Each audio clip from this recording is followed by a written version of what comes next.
గోదావరిలో ఉంచి 3000 టీఎంసీల నీరు వృధాగా సముద్రంలో కలుస్తున్నాయన్నారు ఏపీ మంత్రి నిమ్మల రామానాయుడు.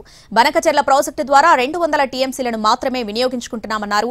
అత్యంత వెనుకబడిన ప్రాంతానికి గోదావరి జలాలు అందిస్తామంటున్న మంత్రి నిమ్మల రామానాయుడుతో మా ప్రతినిధి ప్రసన్న ఫేస్ టు ఫేస్. సంబంధించి మనతో మాట్లాడడానికి మంత్రి నిమ్మల రామానాయుడు ప్రస్తుతం ఉన్నారు.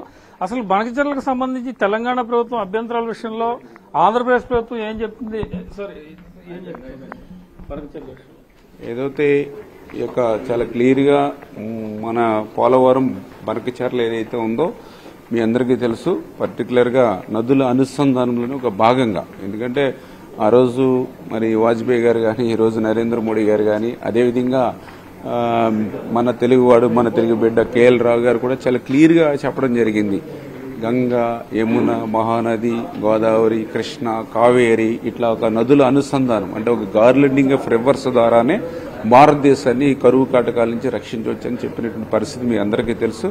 అటువంటి నదుల అనుసంధానంలో భాగంగానే ఈ యొక్క గోదావరి నుంచి కృష్ణ నుంచి మరి ఏదైతే పెన్నాకి, ఆ పెన్నా నుంచి కావేరికి, అంటే ఏదైతే మనం వృధాగా గోదావరి నుంచి సముద్రంలోకి వృధాగా 3000 టీఎంసీలు ప్రతి సంవత్సరం వృధాగా పోతుంది.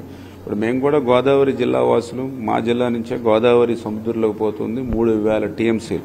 అటువంటి వృధాగా పోయేటువంటి 3000 టీఎంసీలని అందులో 200 టీఎంసీలను మాత్రమే మనం ఉపయోగించుకుని ఏదైతే అత్యంత వెనకబడినటువంటి కరువు జిల్లాలైనటువంటి రాయలసీమకి సాగునీరు, త్రాగునీరు అందించాలనేటువంటి ప్రక్రియలోనే ఈ యొక్క ప్రాజెక్ట్ అనేది ఒక భాగం.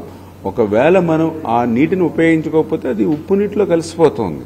దిగువన ఉన్నటువంటి రాష్ట్రం ఆంధ్రప్రదేశ్ రాష్ట్రం, మనం ఉపయోగించుకోలేనట్లయితే అది సముద్రంలో. తెలంగాణ చెప్పి వెర్షన్ వృధా అనేది ఉండదు, కేవలం కావాలని కల్పించేది. ఇది చరిత్ర చెప్తోంది. ఈ రోజు నేను చెప్పింది కాదు, మీరు చెప్పింది కాదు. ఖచ్చితంగా ప్రతి సంవత్సరం కూడా మీరు చూస్తూ ఉన్నారు. లాస్ట్ 100 ఇయర్స్, గత 100 సంవత్సరాల చరిత్ర తీసుకున్నా కూడా ఈ యావరేజ్ 2480 టీఎంసీల నీరు సముద్రంలో పోతుంది. 100 ఇయర్స్ యావరేజ్. అంచేత వృధాగా పోయే నీటిలో మనం 200 టీఎంసీల నీరు తీసుకుంటూ ఉన్నాం.